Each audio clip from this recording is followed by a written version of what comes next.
Assalamualaikum warahmatullahi wabarakatuh. Baik, kami dari kelompok 6 akan mempresentasikan mengenai makalah komunikasi bisnis, yaitu penulisan surat.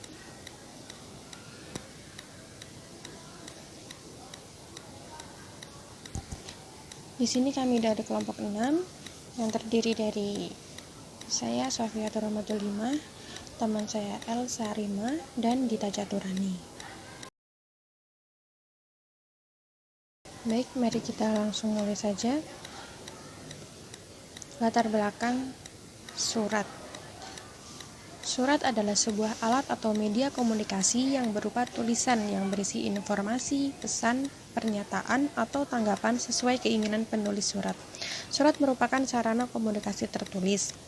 Nah, kemudian apa itu komunikasi? Komunikasi adalah proses pengiriman dan penerimaan informasi atau pesan antara dua individu atau lebih dengan efektif sehingga bisa dipahami dengan mudah. Sedangkan menurut Kamus Besar Bahasa Indonesia, komunikasi adalah pengiriman dan penerimaan berita atau pesan dari dua orang atau lebih supaya pesan yang dimaksud bisa dipahami. Nah, kemudian pokok pembahasan yang akan kita bahas di sini adalah 1. Pengertian surat bisnis. Yang kedua, bagaimana contoh surat bisnis. Kemudian yang ketiga, bagaimana bahasa surat bisnis. Kemudian yang keempat, komponen dan bentuk surat bisnis. Selanjutnya, bagaimana sih bentuk surat. Selanjutnya, tips praktis mengkonsep surat bisnis. Pengertian memo dan struktur atau bagian memo, jenis atau macam-macam memo, dan fungsi memo itu sendiri.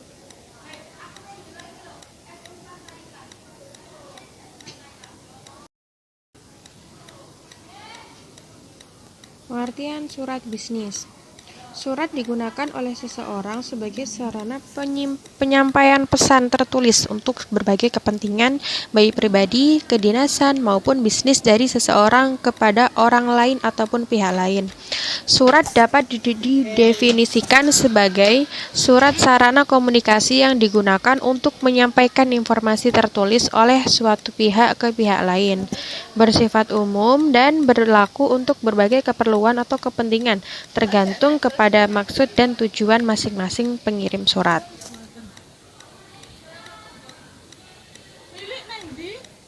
Nah, contoh surat bisnis.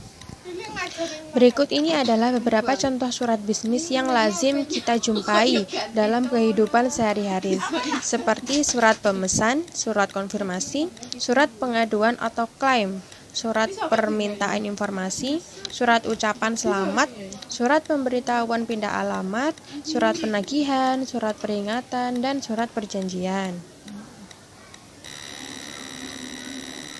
Nah, surat pemesanan. Surat pemesanan atau order letters merupakan salah satu surat bisnis baik pada perusahaan yang bergerak dalam proses pengolahan, perdagangan, maupun jasa. Surat pemesanan adalah surat yang dibuat oleh seseorang, sekelompok orang, atau organisasi untuk melakukan pemesanan barang atau jasa kepada pihak lain guna memenuhi berbagai kebutuhan mereka. Nah, surat komunikasi. Surat komunikasi adalah surat yang berisi penjelasan yang lebih berfungsi sebagai pemberitahuan, penegasan, atau meyakinkan atas sesuatu. Dalam penulisan surat komunikasi, pada paragraf awal dijelaskan tentang latar belakang perlunya membuat surat komunikasi. Pada paragraf isi perlu dijelaskan secara rinci tentang apa yang harus dikonfirmasi. Pada paragraf penutup perlu dikemukakan tentang suatu penghargaan yang positif seperti ucapan terima kasih. Selanjutnya, surat pengaduan. Surat pengaduan adalah surat yang berisi pengaduan pelanggan kepada pihak lain dengan cara-cara yang baik karena pelanggan merasa dirugikan atau dikecewakan agar segera memperoleh solusi terbaik bagi kedua belah pihak. Kemudian selanjutnya, surat permintaan informasi. Surat permintaan informasi adalah surat yang dikirimkan oleh seseorang, kelompok, atau lembaga untuk meminta berbagai informasi penting kepada pihak lain, baik perseorangan maupun lembaga. Kemudian selanjutnya, surat ucapan selamat. Nah, surat ucapan selamat merupakan surat yang dikirim oleh perorangan, kelompok maupun lembaga yang berisi pemberian ucapan selamat atas keberhasilan seseorang, kelompok maupun lembaga dalam melakukan suatu kegiatan atau pekerjaan. Jadi berupa rewards, berupa ucapan, love language. Nah, surat pemberitahuan. Surat ini yang dibuat oleh perorangan atau organisasi yang berisi pemberitahuan kepada pihak lain. Misalnya, surat yang memberitahukan tentang pindah alamat kantor, perubahan nomor telepon, perubahan logo perusahaan, atau perubahan-perubahan lain yang ada dalam suatu perusahaan atau perorangan. Kemudian selanjutnya surat penagihan. Apa itu surat penagihan? Yaitu digunakan untuk menagih hutang pihak lain yang telah melampaui waktu yang telah ditentukan. Dalam penulisan surat penagihan harus tetap memperhatikan tata cara penulisan yang baik, yaitu menggunakan bahasa yang sederhana dan tidak berterbelit-belit. Surat ini bisa dikeluarkan ketika memang sudah benar-benar melampaui batas yang telah disepakati sebelumnya. Kemudian surat peringatan, yaitu ditulis oleh seseorang atau organisasi yang ditujukan kepada pihak lain, baik seseorang maupun organisasi, yang berisi peringatan atau suatu hal. Misalnya, surat peringatan kepada debitur untuk melunasi hutangnya.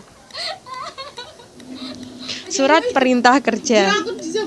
Nah, surat perintah kerja adalah surat yang ditulis oleh pimpinan suatu perusahaan kepada pihak lain, yang berisi perintah untuk mengerjakan suatu pekerjaan dalam kurun waktu tertentu. Biasanya ini dilakukan oleh atasan kepada bawahan. Nah, kemudian surat pengumuman. Surat pengumuman digunakan oleh seseorang atau organisasi untuk mengumumkan suatu kepada pihak lain, baik seseorang maupun organisasi, yang dilakukan dengan cara-cara tertentu. Kemudian surat undangan RUPS merupakan salah satu forum tertinggi dalam suatu organisasi bisnis yang sangat strategis bagi pengembalian keputusan strategis, seperti keputusan yang berkaitan dengan bagaimana pengembangan bisnis ke depan dan bagaimana menentukan para manajer puncak yang benar-benar profesional di bidangnya. Bahasa surat bisnis. Agar pesan yang disampaikan tersebut komunikatif dan mudah dipahami oleh penerima surat, sebaiknya menggunakan bahasa yang baik dan benar sesuai dengan kaidah-kaidah yang berlaku dalam dunia surat menyurat. Nah, selanjutnya komponen dan bentuk surat.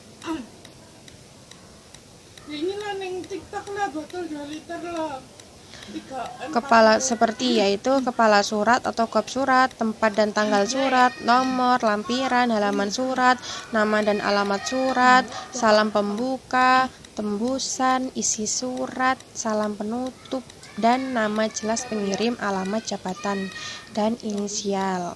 Nah, kemudian bentuk surat. Bentuk surat yaitu berupa surat full block style, bentuk lurus penuh, bentuk setengah lurus, bentuk lekuk, bentuk alinea menggantung, dan bentuk resmi.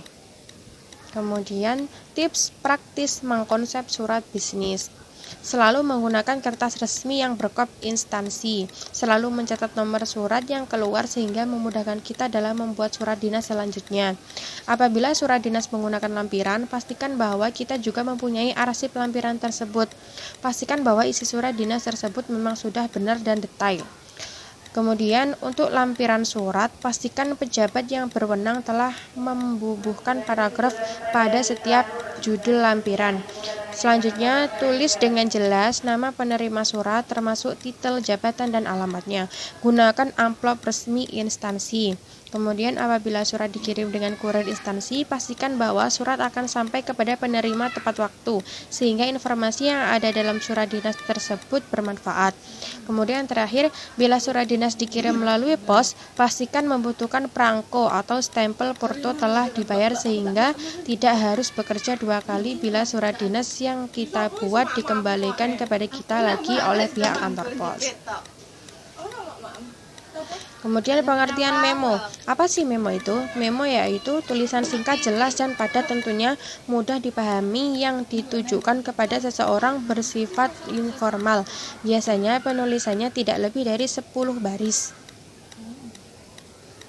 Nah, fungsi memo. Fungsi memo yaitu digunakan untuk mengingatkan, menegaskan tentang suatu hal maupun urusan. Adapun isi dari memo berupa perintah, instruksi, pemberitahuan, saran, pesan, dan tugas-tugas tertentu. Jenis atau macam-macam memo. Memo resmi. Kemudian kepala memo terdiri dari kop memo, nama pengirim, nama penerima. Yang kedua, memo tidak resmi. Nah, struktur atau bagian-bagian memo. Badan memo terdiri dari isi memo disampaikan dengan bahasa yang singkat. Penulis memo harus langsung menyampaikan pesan yang pendek dan lugas. Kaki memo. Dalam kaki memo cukup singkat, yaitu terdapat tanda tangan dan nama jelas pembuat memo. Terima kasih. Sekian dari kelompok kami. Wassalamualaikum warahmatullahi wabarakatuh.